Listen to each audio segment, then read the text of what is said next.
प्यारे बच्चों, आप सभी को मिट्ठू चंद्रा क्लासेज में स्वागत है। मैं महेश कुमार सुमन, महेश सर जी। आज मैं आप लोग को मिट्ठू चंद्रा क्लासेज यूट्यूब चैनल पे इंटरमीडिएट 12वीं कक्षा के हिंदी विषय पढ़ाने जा रहा हूं और यह बहुत ही महत्वपूर्ण चैप्टर है। आप सब जानते हैं कि हिंदी भी 100 नंबर की परीक्षा होती है।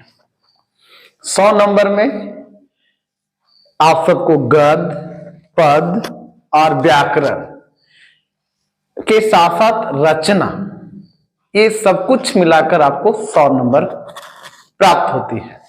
तो जो भी बच्चे इंटरमीडिएट साइंस से पढ़ रहे हैं या आर्ट्स से पढ़ रहे हैं, उन्हें ये 100 नंबर हिंदी की परीक्षा देनी है। तो वे सभी बच्चे जो बिहार बोर्ड की तैयारी कर रहे हैं इंटरमीडिएट के, आप सबका परीक्षा भी 2 फरवरी से होनी है।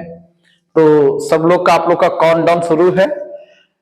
बहुत सारे बच्चे ऐसे हैं जो फिजिक्स, केमिस्ट्री, मैथ, बायो की तैयारी बड़े धूम धड़ाके से करते हैं, लेकिन वो स्कोर करने में पीछे रह जाते हैं, माने टॉप लेवल में। इसलिए कि आपको अगर उसके एवरेज में आपको हिंदी का भी अगर मार्क्स आपके साथ ऐड हो जाए तो आप बहुत अच्छे विद्यार्थी की श्रेणी में पहुंच जाएंगे। तो प्यारे बच्चों, सबसे पहले हमारे चैनल को आप लोग सब्सक्राइब कर दीजिए और बेल आइकन का घंटी दबा दीजिए, ताकि हमारे द्वारा जो हिंदी पढ़ाया जाए तो पहला नोटिफिकेशन आपको मिले।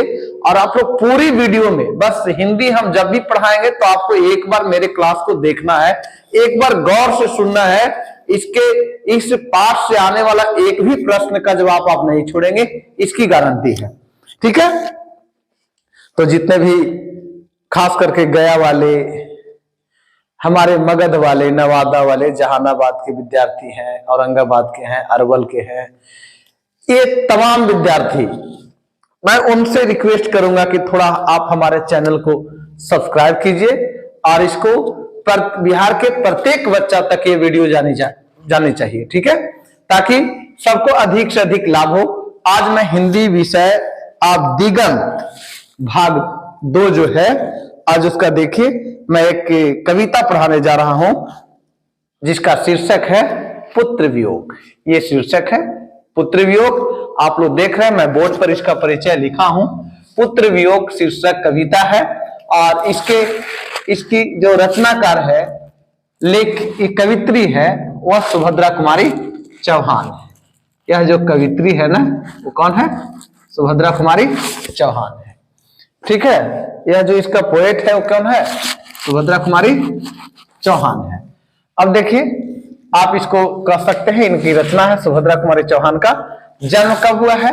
16 अगस्त 1904। सुभद्रा कुमारी चौहान वह नाम है जो हम बचपन से इनकी कविता को पढ़ते आए, सुनते आए हैं। आप याद कीजिए, यह कदम का पेड़ अगर मां होता यमुना तीरे, मैं भी उस पर बैठ कन्हैया बनता धीरे धीरे, ले देती यदि मुझे बांसुरी, तुम 2 पैसे वाली, किसी तरह नीचे आ जाती यह कदम की डाली।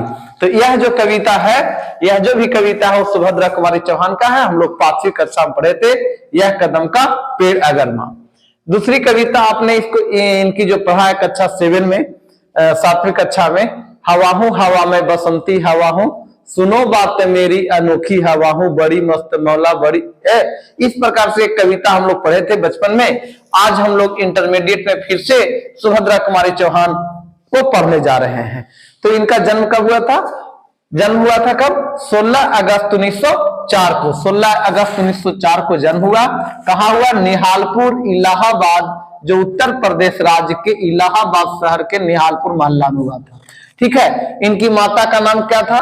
धीराज कुंवर, और पिता का नाम ठाकुर रामनाथ सिंह। ठाकुर लक्ष्मण सिंह चौहान के साथ इनका विवाह हुआ था 1919 ईस्वी में। ठीक है? और एक इनकी उम्र सोच लीजिए कि 1904 में जन्म हुआ, 1919 में विवाह हुआ था, यानी 15 साल की उम्र में विवाह हुआ। और 1920 के असहयोग आंदोलन में इन्होंने अपनी 9वीं कक्षा की पढ़ाई छोड़कर और असहयोग आंदोलन में कूद पड़ी, जिसके कारण इनकी आगे की शिक्षा पूरी नहीं हो सकी।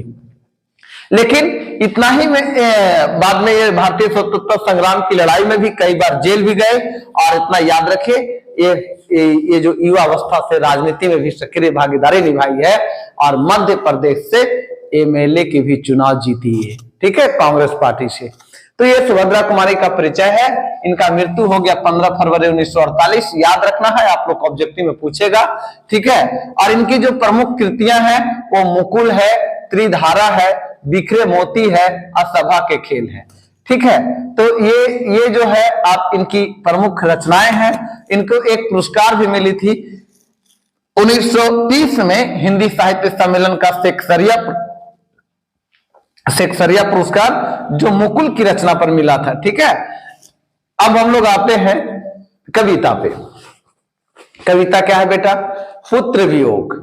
हम लोग पढ़ने क्या जा रहे हैं? पुत्र वियोग। पुत्र वियोग जो है मुकुल से ही लिया गया है, ठीक है, यह मुकुल से ही लिया गया है। मुकुल जो इनका कविता संग्रह है, इस मुकुल का ही एक पार्ट है पुत्र वियोग। पुत्र वियोग में एक माँ और पुत्र के बीच में कितना जटिल रिश्ता होता है, कितना प्रिय रिश्ता होता है। एक माँ को अपने पुत्र के प्रति क्या दया रहती है, क्या दर्द होता है, इस कविता के माध्यम से हम लोग जानने का प्रयास करेंगे सुभद्रा कुमारी चौहान के द्वारा, ठीक है। उनकी रचना से आज हम लोग सीखेंगे।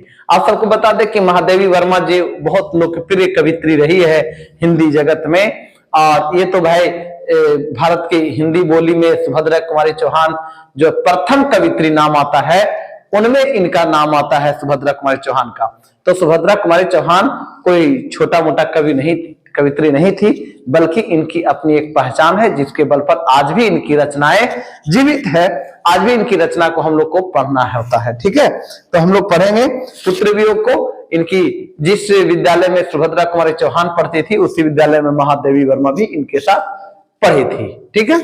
तो ये सारी बात हो गई। आप लोग थोड़ा थोड़ा याद रखेंगे कि इनका जन्म कब हुआ, इनका मृत्यु कब हुआ, इनके माता का नाम क्या था।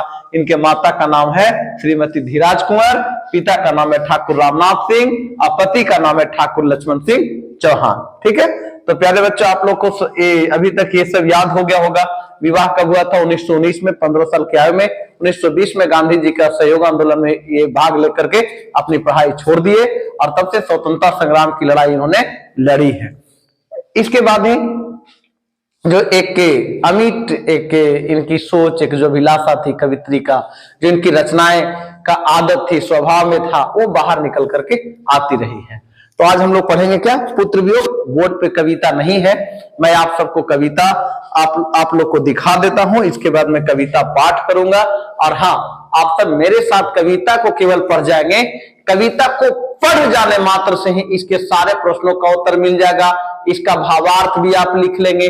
मैं भावार्थ भी लिखने के लिए बताऊंगा कैसे लिखाएगा, ठीक है। कहीं जाने की जरूरत नहीं है, आप हमारे वीडियो में बने रहे। आप सब देखिए, कविता जो है पुत्र वियोग है। इस पुत्र वियोग को आपको बढ़िया से देखना है।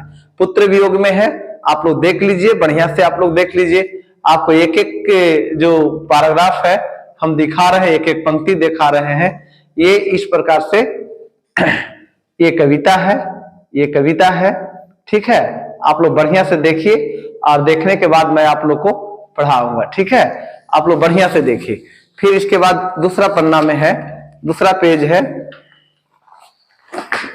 बहुत ज्यादा में इसे 2-3 नंबर आता ही है। मॉडल पेपर आप लोग चेक करेंगे, ठीक है।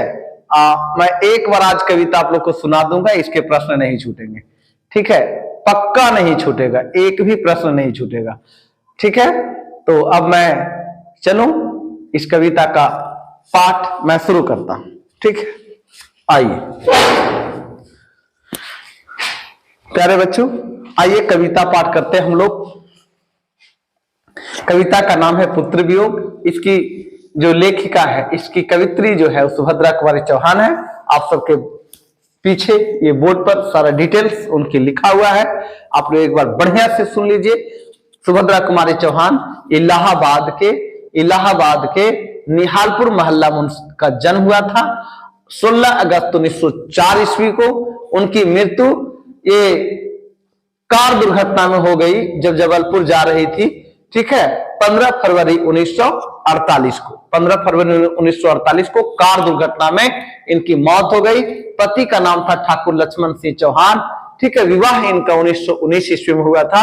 1920 में गांधी जी के असहयोग आंदोलन में इन्होंने पढ़ाई लिखाई छोड़ करके मात्र 9वीं कक्षा तक पढ़ी और उसके बाद भारतीय स्वतंत्रता संग्राम की लड़ाई में कूद गई। आइए मैं उनकी सबसे प्रिय रचना जो है पुत्र वियोग, एक माँ और पुत्र के बीच किस प्रकार का रिश्ता है, किस प्रकार का एक दर्द है, आज बयां करने जा रहे हैं हम लोग पुत्र वियोग के माध्यम से। तो प्यारे विद्यार्थी, मैं फिर से निवेदन करता हूं कि यदि आप इंटरमीडिएट के छात्र हैं और हमारी कविता को आप लोग सुन रहे हैं, समझ रहे हैं, तो चैनल को सब्सक्राइब जरूर कर दें। चलिए देखो, पहली पंक्तियां में लिखा है, आज दिशाएं भी हंसती है उल्लास विश्व पर छाया। आज दिशाएं भी हंसती है उल्लास विश्व पर छाया। मेरा खोया हुआ खिलौना अब तक मेरे पास ना आया। मेरा खोया हुआ खिलौना अब तक मेरे पास ना आया। कितना बढ़िया पंक्ति को आप पहले से बढ़िया से उसको पढ़िए, बार बार पढ़िए। आज दिशाएं भी हंसती है उल्लास विश्व पर छाया। मेरा खोया हुआ खिलौना अब तक मेरे पास ना आया। अगली पंक्तियां, शीत न लग जाए इस भय से, शीत न लग जाए इस भय से, नहीं गोद से जिसे उतारा। शीत न लग जाए इस भय से, नहीं गोद से जिसे उतारा। छोड़ काम दौड़ कर आई, छोड़ काम दौड़ कर आई, मां कहकर जिस समय पुकारा। छोड़ काम दौड़ कर आई, मां कहकर जिस समय पुकारा। एक मां अपने पुत्र के प्रति किस प्रकार का भाव रखती है, आप इस कविता को समझने का प्रयास करिए। शीत न लग जाए इस भय से, नहीं गोद से जिसे उतारा। छोड़ काम दौड़ कर आई, मां कहकर जिस समय पुकारा। प्यारे बच्चों, कविता बहुत भावपूर्ण है, आप इसे समझिए। अगली पंक्तियां में लिखी है, थपकी दे दे जिसे सुलाया, थपकी दे दे जिसे सुलाया, जिसके लिए लोरियां गाई। थपकी दे दे जिसे सुलाया, जिसके लिए लोरियां गाई। जिसके मुख पर जरा मलिनता, देख आंख में रात बिताई। थपकी दे दे जिसे सुलाया, जिसके लिए लोरियां गाई। जिसके मुख पर जरा मलिनता, देख आंख में रात बिताई। जिसके लिए भूल अपनापन, जिसके लिए भूल अपनापन, पत्थर को भी देव बनाया। जिसके लिए भूल अपनापन, पत्थर को भी देव बनाया। कहीं नारियल दूध बतासे, कहीं चढ़ाकर शीश नवाया। जिसके लिए भूल अपनापन, पत्थर को भी देव बनाया। कहीं नारियल दूध बतासे, कहीं चढ़ाकर शीश नवाया। फिर भी कोई कुछ न कर सका, फिर भी कोई कुछ न कर सका। छिन ही गया खिलौना मेरा, मैं असहाय विवश बैठी ही। मैं असहाय विवश बैठी ही, रही उठ गया छौना मेरा। मैं असहाय विवश बैठी ही रही, उठ गया छौना मेरा। तप रहे हैं विकल प्राणे, आगे के पंक्ति में देखो लिखी है, तप रहे हैं विकल प्राणे, मुझको पल भर शांति नहीं है। तप रहे हैं विकल प्राणे, मुझको पल भर शांति नहीं है। वह खोया धन पा न सकूंगी, इसमें कुछ भी भ्रांति नहीं है। वह खोया धन पा न सकूंगी, इसमें कुछ भी भ्रांति नहीं है। प्यारे बच्चों, पंक्तियां आप लोग गौर से सुनेंगे और उसके अर्थ समझने का प्रयास करेंगे। मैं दूसरा बार सेकंड स्टेप में इसके अर्थ सहित बताने का प्रयास करूंगा। ओके। फिर भी रोता ही रहता है, नहीं मानता है मन मेरा। क्या कहती है? फिर भी रोता ही रहता है, नहीं मानता है मन मेरा। बड़ा जटिल नीरस लगता है, बड़ा जटिल नीरस ही लगता है। सुना सुना जीवन मेरा, सुना सुना जीवन मेरा। यह लगता है एक बार यदि, यह लगता है एक बार यदि, पल भर को उसको पा जाती। यह लगता है एक बार यदि, पल भर को उसको पा जाती। जी से लगा प्यार से सर, सहला सहला उसको समझाती। प्यार से सर सहला सहला उसको समझाती। मेरे भैया मेरे बेटे, मेरे भैया मेरे बेटे, अब माँ को यूं छोड़ न जाना। मेरा भैया मेरे बेटे, अब माँ को यूं छोड़ न जाना। बड़ा कठिन है बेटा खोकर माँ को अपना मन समझाना। बड़ा कठिन है बेटा खोकर माँ को अपना मन समझाना। भाई बहन भूल सकते हैं, भाई बहन भूल सकते हैं, पिता भले तुम्हें भुलावे। भाई बहन भूल सकते हैं, पिता भले ही तुम्हें भुलावे, किंतु रात दिन की साथिन माँ कैसे अपना मन समझावे। किंतु रात दिन की साथिन माँ कैसे अपना मन समझावे। प्यारे बच्चों, आप इस कविता के भावार्थ को समझने का प्रयास कीजिए। पहली पंक्तियां मैं फिर से शुरू करके आप लोग को समझाने जा रहा हूं और उम्मीद करता हूं कि आप सब बढ़िया से समझेंगे। आप देखिए क्या है, आज दिशाएं भी हंसती हैं। आज दिशाएं भी हंसती है, आज दिशाएं भी हंसती हैं, है उल्लास विश्व पर छाया। है उल्लास विश्व पर छाया। मेरा खोया हुआ खिलौना, मेरा खोया हुआ खिलौना अब तक मेरे पास ना आया। अब तक मेरे पास ना आया। अब समझिए कि यह सबसे पहले जब आप इसका भावार्थ लिखेंगे तो कैसे लिखेंगे। आपको पता है कि यह हमारी जो पाठ्य पुस्तक है उसका नाम दिगंत है। क्या है? दिगंत भाग 2। उसका शीर्षक जो नाम है, कविता का शीर्षक जो है वो पुत्र वियोग है। और उसका कवित्री कौन है, उसकी लेखिका कौन है, रचनाकार कौन है? सुभद्रा कुमारी चौहान है। तो जैसे आप भावार्थ लिखते हैं तो पहले आपको कविता समझना होता है। लिखेंगे प्रस्तुत पंक्तियां हमारी पाठ्य पुस्तक दिगंत, पाठ्य पुस्तक दिगंत भाग 2 के शीर्षक कविता पुत्र वियोग, पुत्र वियोग से लिया गया है। से जिसका रचनाकार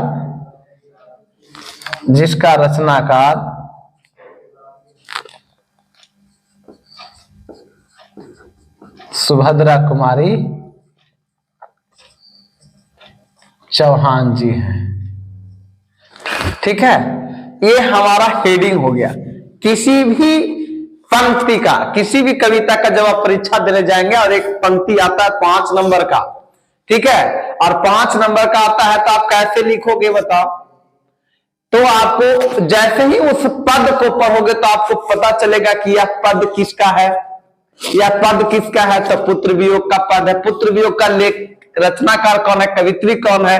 तो सुभद्रा कुमारी चौहान है। और सुभद्रा कुमारी चौहान है तो उस कविता को लिखने का मकसद क्या था, क्या व्यक्त करना चाहती है, क्या बताना चाहती है, क्या सिखाना चाहती है? अब देखिए इस पद के माध्यम से, आज दिशाएं भी हंसती है उल्लास विश्व पर छाया, मेरा खोया हुआ खिलौना अब तक मेरे पास ना आया। तो ये देखो यहां है, फिर लिखेंगे प्रस्तुत पंक्तियां में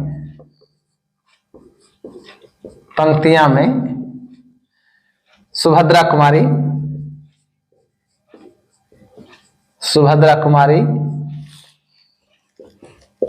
चौहान,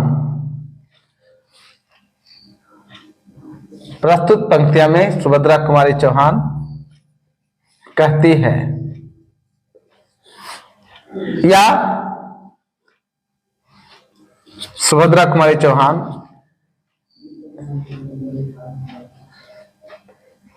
पुत्र खो जाने के बाद एक माँ की व्यथा का चित्रण करते हुए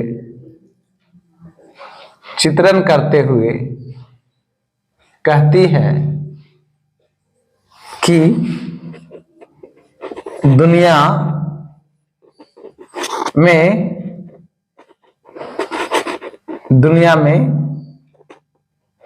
जितनी खुशियां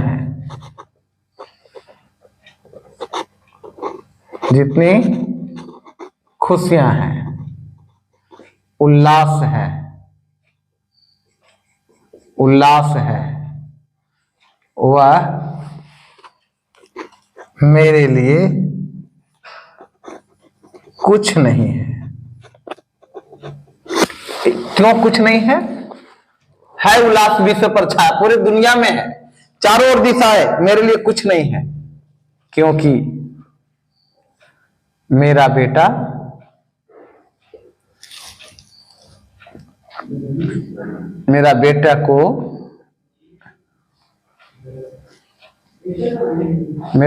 को जाने के बाद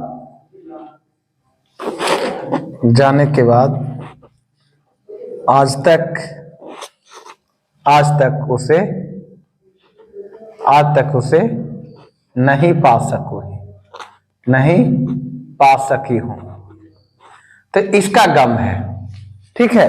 माने एक दुनिया में आप देखे होंगे कि भाई जब किसी का बेटा मर जाए, किसी का पुत्र खो जाए, तो वो जब वापस नहीं आता है, जब बेटा मर जाता है, किसी के परिवार में ऐसा हो जाता है, तो जब कोई त्योहार आती है तो वह रोती है, वो अपने पुत्र को ख्याल करती है, अपने परिवार के सदस्यों को ख्याल करती है, और वह जो है त्योहार बहुत सादगी के साथ मनाती है। क्यों? ऐसा क्यों? क्योंकि उसका जो सबसे बहुमूल्य कीमती चीजें थी, जब वही नहीं रहा तो उसके लिए सारे दुनिया का जो चीजें है वो क्या हो जाती है? सब वीरान हो जाती है, कुछ भी उसके लिए सहज नहीं रहती है। ठीक इसी प्रकार से मैं एक पंक्ति का यहां पर भावार्थ लिखा हूं, आगे जो है आप इसी प्रकार से दूसरी पंक्तियां, आगे पंक्ति में कहती है उसकी मां, शीत न लग जाए इस भय से। कितना बढ़िया बात कर रहा है। आप देखे हैं एक नवजात शिशु को उसकी मां कितना प्यार से, कितना कष्ट सह के, कितना तकलीफ सह के उसको पालन पोषण करती है। शीत न लग जाए इस भय से, नहीं गोद से जिसे उतारा। शीत न लग जाए इस भय से, नहीं गोद से जिसे उतारा। छोड़ काम दौड़ कर आई, मां कह कर जिस समय पुकारा।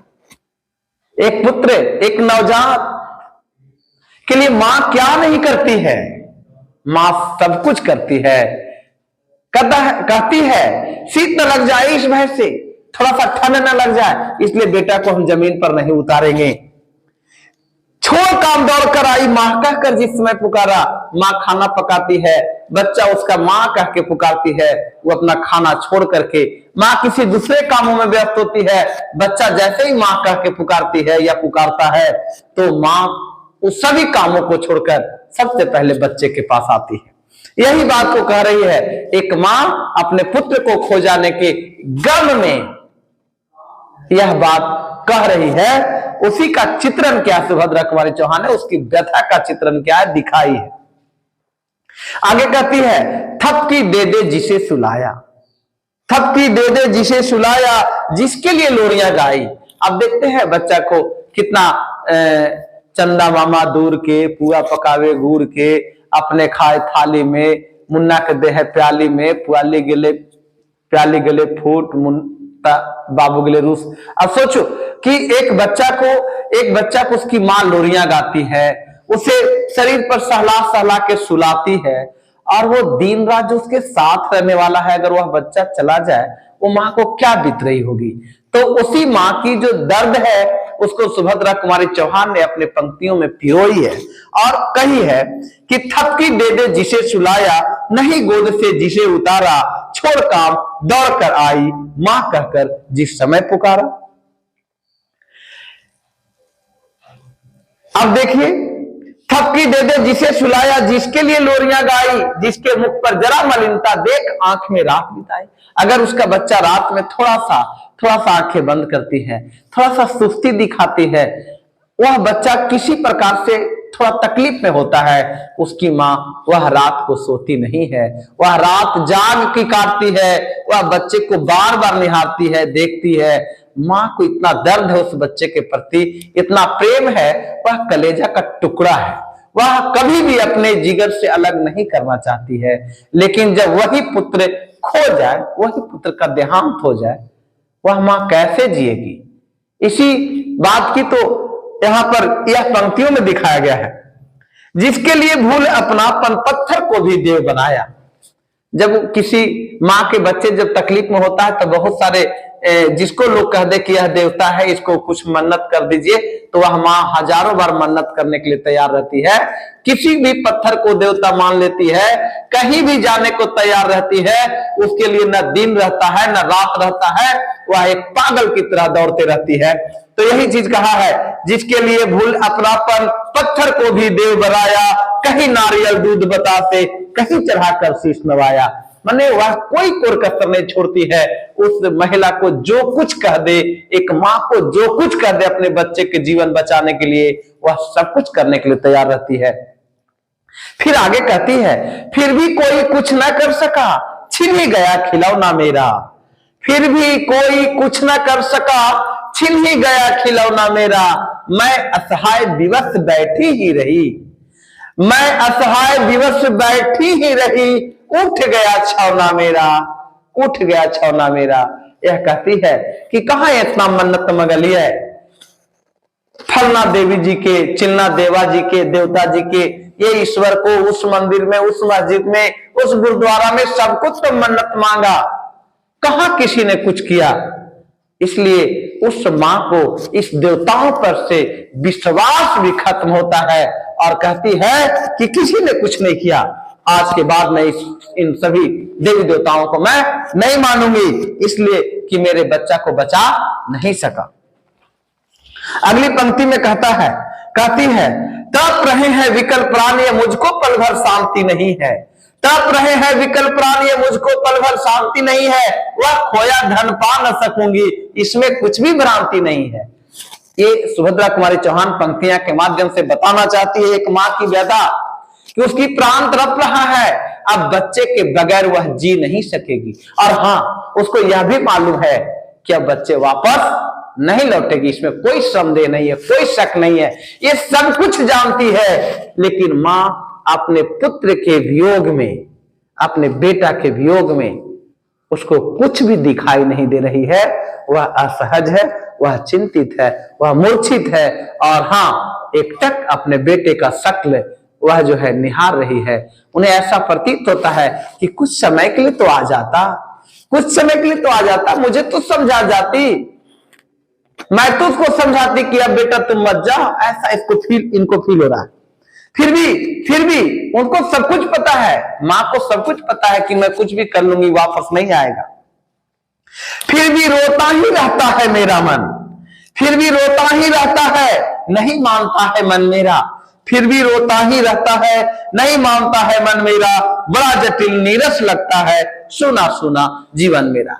कहती है इस पंक्तियां के माध्यम से, कहती है कि मैं सब कुछ समझ रही हूं, लेकिन पता नहीं मेरा मन जो है मानता ही नहीं है। मैं रोते ही रहता हूं दिन दिन भर, मैं खोजते ही रहता हूं अपना खिलौना को। मेरा खिलौना जब तक पास नहीं आएगा, मैं कभी उसके बिना जी न सकूंगी। इसलिए मेरा पूरा जीवन नीरस हो गया है। जब से मेरा बेटा गया है, हमें कुछ न पर्व सूझता है, न त्योहार सूझता है, न अच्छा खाना सूझता है, न पीना सूझता है, न नींद आती है, न चैन है, किसी प्रकार का कोई सुकून नहीं है। इसलिए कि बस ये जो हमारी आंख है ना, इसमें हमारा बेटा ही घूरते रहता है, उसके बगैर मैं चैन से नहीं जी सकूंगी। यह इस पंक्ति के माध्यम से बताना चाहती है। आगे कहती है, यह लगता है एक बार यदि पल भर को उसको पा जाती, यह लगता है एक बार यदि पल भर को उसको पा जाती, जी से लगा प्यार से सर सहला सहला उसको समझाती, सहला सहला उसको समझाती। कहती है कि एक बार तो कम से कम इस पंक्ति के माध्यम से एक बार उसको पा जाते, बस उसको फिर दोबारा जाने नहीं देते। मैं उसको प्यार से समझाती, बेटा अब मुझे छोड़कर मत जा, मुझे छोड़कर मत जा, मैं तेरे बिन नहीं रह पाऊंगी। ये कौन कहती है? एक मां कहती है, एक मां कहती है। आगे कहती है, मेरे भैया मेरे बेटे अब मां को यूं छोड़ न जाना, मेरे भैया मेरे बेटे अब मां को यूं छोड़ न जाना, बड़ा कठिन है बेटा खोकर मां को अपना मन समझाना, मां को अपना मन समझाना। इस पंक्ति के माध्यम से सुभद्रा कुमारी चौहान एक पुत्र के वियोग में तड़पती मां की व्यथा का चित्रण की है और कहती है कि यदि अबरी भर एक बार मेरा बेटा वापस आ जाए, मैं निवेदन करूंगी, मैं बेटा का पैर पकड़ लूंगी कि बेटा तुम अब मत जा, तेरे बिना मैं कैसे रहूंगी, मैं तेरे बिना जी न सकूंगी, इसलिए अब किसी भी सूरत में मैं तुम्हें जाने नहीं दूंगी, तुम्हें मेरे साथ ही रहना है। मां को अपना मन समझाना संभव नहीं है, तुम्हारे बिना मैं नहीं रह सकती हूं। फिर अगली पंक्तियां में, ये अंतिम पंक्ति है, आप लोग समझेंगे और भावार्थ लिखने में किसी को दिक्कत नहीं होगा। बस इसी तरह से आप इनकी बहुत अच्छे से पंक्तियों को अगर समझ रहे हैं तो बस लिख देना है चार्लेट, आपको नंबर मिल जाएगा। कहती है, भाई बहन भूल सकते हैं, भाई बहन भूल सकते हैं, पिता भले ही तुम्हें भुलावे। इस पंक्ति के माध्यम से क्या समझ रहे हैं? भाई बहन भूल सकते हैं, पिता भले ही तुम्हें भुलावे, किंतु रात दिन की साथिन मां कैसे अपना मन समझावे। कहा, क्या कही कि सब कोई भूल सकता है, सब कोई भूल सकता है, यहां तक कि पिता भी तुम्हें भूल सकता है, लेकिन मैं कौन? मां।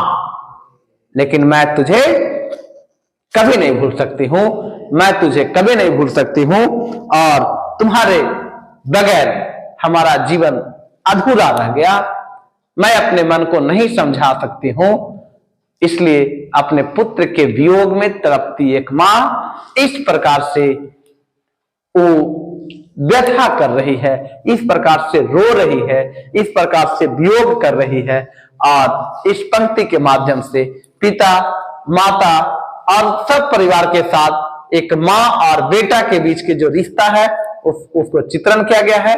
आप लोग पूरी तरह से समझ गए होंगे, उम्मीद करते हैं अच्छा लगा होगा। साथ ही इस चैप्टर से कुछ प्रश्न है, जैसे कवित्री का खिलौना क्या है? एक नंबर में आएगा, कवित्री का खिलौना क्या है? उसका पुत्र है।